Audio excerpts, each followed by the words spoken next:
Assalamu alaikum, bienvenue sur Vérité Dine. L'idée que le shaitan pleure en soi pourrait choquer certaines personnes.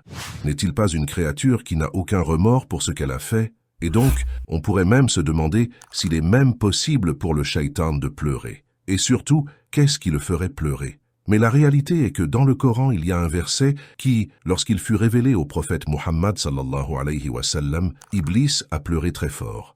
Le prophète nous dit que Shaitan a commencé à se frapper à la tête, ce qui signifie qu'il était tellement frustré par ce verset, jusqu'à ce que ses lieutenants viennent tous vers lui et lui disent « Que se passe-t-il, ô notre maître? Qu'est-ce qui vous fait crier et pleurer? Pourquoi vous êtes si paniqués ?» Il leur dit « Allah a révélé un verset fort, où il dit aux enfants d'Adam de ne plus avoir à craindre tant qu'ils se repentent auprès d'Allah subhanahu wa ta'ala.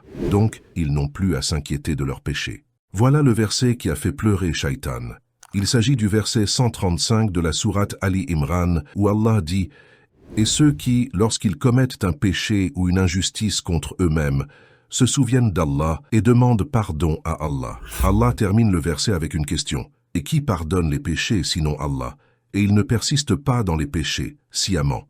C'est le contraire de Shaitan, qui continue de persister dans son égarement, tout en essayant d'emmener beaucoup de personnes avec lui. Le prophète Muhammad, paix d'Allah sur lui, a dit dans un hadith célèbre du Sahih Muslim que chaque fois que le Shaitan voit le fils d'Adam faire du soujoud, il va dans un coin et il commence à pleurer en disant « Le fils d'Adam, on lui a ordonné de se prosterner et il a répondu « Et ainsi il obtiendra la récompense du paradis. » Mais moi, on m'a ordonné de me prosterner, et j'ai refusé. Alors, j'aurai le châtiment du feu.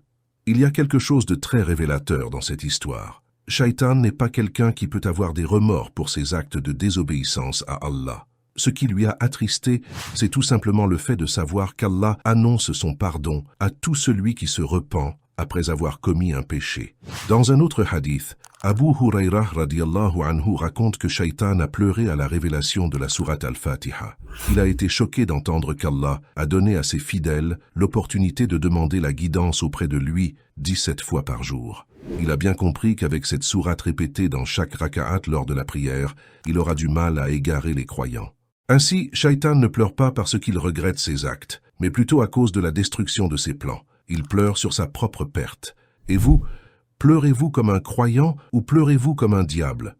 Puisse Allah nous donner la force de résister aux tentations de Shaitan. Nous demandons à Allah de nous donner une bonne fin afin que nous soyons parmi ceux qui entreront dans son vaste paradis de Firdaus. Assalam alaikum.